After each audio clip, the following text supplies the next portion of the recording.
Welcome to NewsNation, where we only know what they show. And I got to tell you, this should be a bumper sticker. I only know what you can show. You got to be a doubting Thomas. Skepticism is the lowest form of intelligence, but you've got to have proof of things. And when I tell you, for example, we say every once in a while, NewsNation is the fastest growing cable network, right? Everybody says that. So we should prove it. Okay, the network just hit 2 million subscribers on YouTube, okay? We're growing at a rate on YouTube that's 4 times faster than Fox, 7 times faster than MSNBC, and 14 times faster than CNN. And remember, we're not doing what YouTube likes best, which is pushing conspiracies and fueling the hate parade. So it's not as easy to build, but we are. And we're doing it for the right reasons and for the right constituency.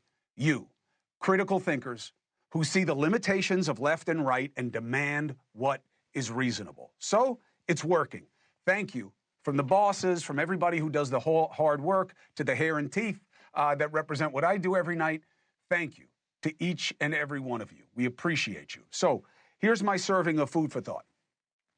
I'm totally down with the idea that it takes time to get results, right? Whether it's growing NewsNation or it's changing pricing in the economy. And that's why I don't jump Trump the way we're seeing with all the gotchas about prices. Hey, you said you were going to fix it right away. Who believed Trump when he said that? Certainly no one in my business should have been. We know the realities, and we know the reality of him. Yeah, he said he would fix it right away, but he says a lot of things. I know well that what he says is not exactly gospel. Now, I also get that most of you are not as generous as I'm being about this. And you voted for lower prices as much as anything else, and that's why 2 out of 3 of you in a most recent poll say Trump needs to focus on the economy more, especially in light of the latest inflation numbers showing it's going the wrong way, in fact, in accelerated fashion. Now, there are explanations for that are beyond his control, but he never gave Biden the benefit of that. So now we'll see if his adversaries give him the benefit of bird flu. What I do not find acceptable is his lieutenant, Elon Musk, saying he's showing results and receipts when he is not. We need to rebuild trust in government. You know it and I know it. And that means we need to be shown that what they say is true. I'm sure as hell not going to ask you to just take Trump's word for it, or Elon Musk's. Why? Because we keep getting burned. All of Trumpdom said there was no quid pro quo in the return of Mark Fogel from Russia. You heard it right here. They weren't telling the truth. Right here, they said, no trade, unilateral acts. There was a trade. Same thing with Mayor Adams. They pushed the Southern District to drop the case. Why? Because it's lawfare. There was nothing to it. It was about justice, not political expedience. Then the lady in charge at the Southern District who gets told to drop the case quits rather than say that they weren't bringing a good case. And by the way, she has some conservative pedigree. Before you trash her, look her up. Sassoon, look her up. She's a member of the Federalist Society. She was Nino Scalia's judicial clerk at the Supreme Court. She's the real deal, okay? She's not some political activist, all right? Not a lefty one, anyway. She says on her way out, oh, and by the way, Adams wanted a deal and actually said, according to her, and again, she has some conservative pedigree, Adams said he would only help with immigration enforcement if they dropped his case. She even claims that Trump's DOJ guy, quote, admonished a member of her team who took notes during that meeting where that quid pro quo was offered and directed the collection of the notes afterwards.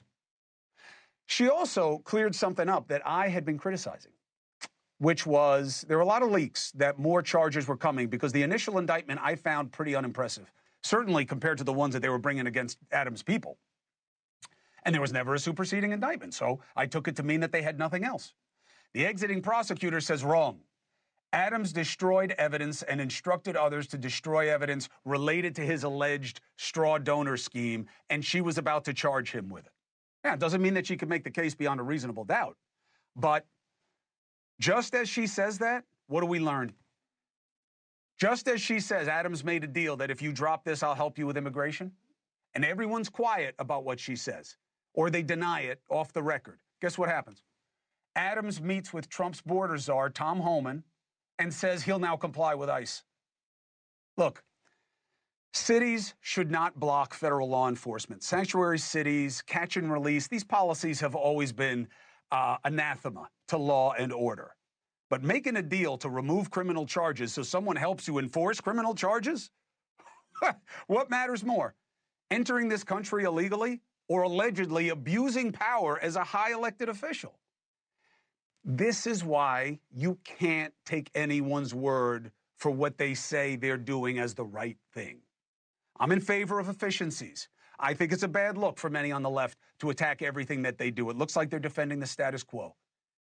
And we can do better. Hey, thanks for watching. Go to joinnn.com to find NewsNation on your screen. And don't forget, click the red subscribe button below to get more of NewsNation's fact-driven, unbiased coverage.